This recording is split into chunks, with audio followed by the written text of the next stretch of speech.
Our next guest is executive producer of The Howard Stern Show, and you think you got a lousy job. Whoa. Thank you. As well as the author of this brand new book right here. They call me Baba Booey, ladies and gentlemen. It's available in stores on November 2nd. Please welcome Gary Dell'Abate.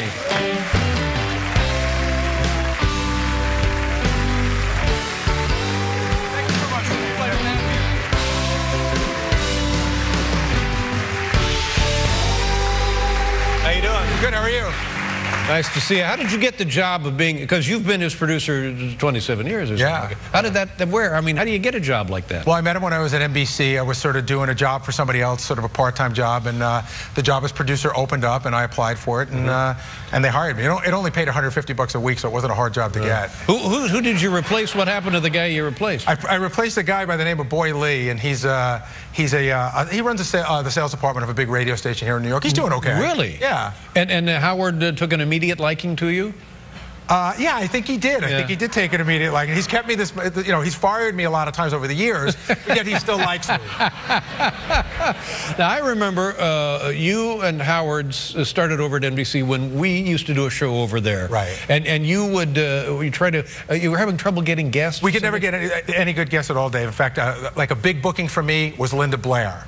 So, but Dave, you had a great booking staff. So we were on the 2nd floor, and you were doing your show from the 6th floor. Right. And every day we would see what great guests you had. So Howard would get the newspaper every day, and he would say, Gary, look through, and he'd go, Dave's got this guest on. I want you to go up to the 6th floor and bring me back that guest when Dave is done with them. So I would do that, and I would hang out by the elevators. And when the guests would come, I would get on the elevator with them, and I'd push all the buttons. So that gave me 4 floors. And I did. I convinced a couple of people. I got Carol O'Connor that way. Oh. I got Don King that way. So I was doing what I thought was a great job. And one day I got a phone call from one of your producers. And she said to me, hey, I need you to come up to see us tomorrow. Now, I think, Dave, I was like 23 years old. So I'm so stupid. I think, this is great. Wow. Yeah. They see how tenacious I am. I'm working for Dave Letterman. They're going to hire me. I go up the next day, and I go to the office. They lock the door. And the woman says to me, we've given your photograph to security. If we catch you on this floor again, we're going to have you thrown out. And I'll tell you, Dave, I learned a valuable lesson that day. Yeah, what was that? That most job offers don't start with, we've given your photograph to security. Oh, my God. You know, I didn't know that that actually had happened. Yeah, they were not happy. Well, I'm sorry to hear that. I don't blame them, though. Now, the name Baba Booey, what an unpleasant thing to go through life with. Explain that. Well, it's my own doing. I used to collect animation art, and there used to be a cartoon that I liked when I was a kid called Quick Draw McGraw and Baba Louie. Right. So during thank you, Hanna-Barbera fans. So during a commercial break one day, I mentioned to Howard and the gang, I said, yeah, you know, the next one I'm going to get, I think I'm going to get a Baba Louie. I was saying the name wrong. So as soon as we came back on the air, Howard started goofing on me, and he's like, you're so stupid. You're going to pay all this money. You don't even know what you're buying. So Baba Louie, Baba Booey, we're talking about it, and by 8 o'clock in the morning, I'm like, this isn't going to last. That was 25 years ago. Now, here's what here's my impression of Howard. And I've known Howard, I think, almost as long as you've known him. Probably more. Yeah, and it seems to me like there's multiple Howards. There's the Howard on the radio that can eviscerate somebody, that can shred somebody, that can make somebody weep or sweat behind the knees, or have naked women bringing him coffee, whatever. I don't know what goes on up there.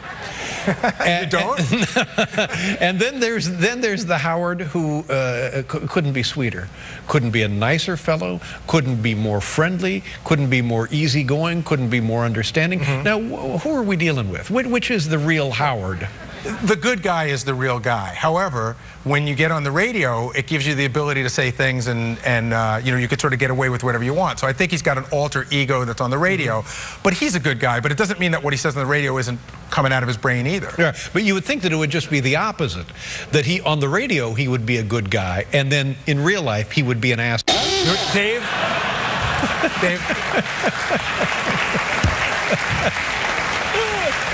If he were a good guy on the radio, we'd all be out of work. Well, that's right. You'd have nowhere to go.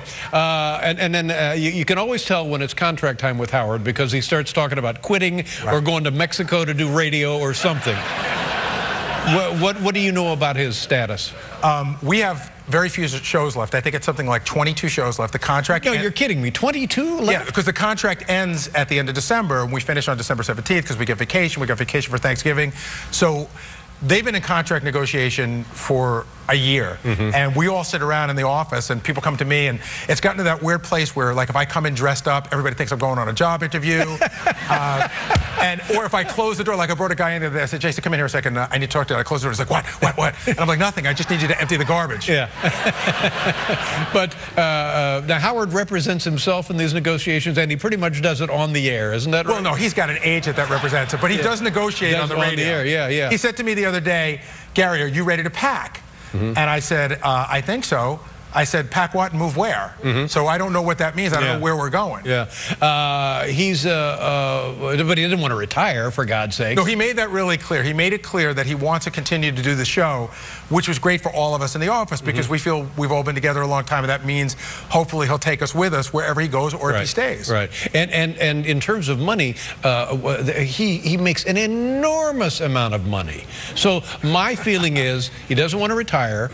There's not enough money elsewhere to pay him, so he can only stay where there is enough money to pay him. So you guys are going nowhere, right? Well, I don't know that there's not enough money to pay him to go somewhere else. I mean, he made that technology. You know, a lot of people came to satellite radio, Sirius XM, because of him. So they killed me, Dave, if I didn't mention it. Yeah, but I mean, he's not going to another satellite radio operation. No, but there's a lot of different ways to get a radio show to people these days. You know, there's through your phone and through podcasts. And I don't know all the particulars, but I understand there's a lot of different technology and a lot of different ways to do it. So it's possible that Howard could call people every day. That's how it started. Oh, my God.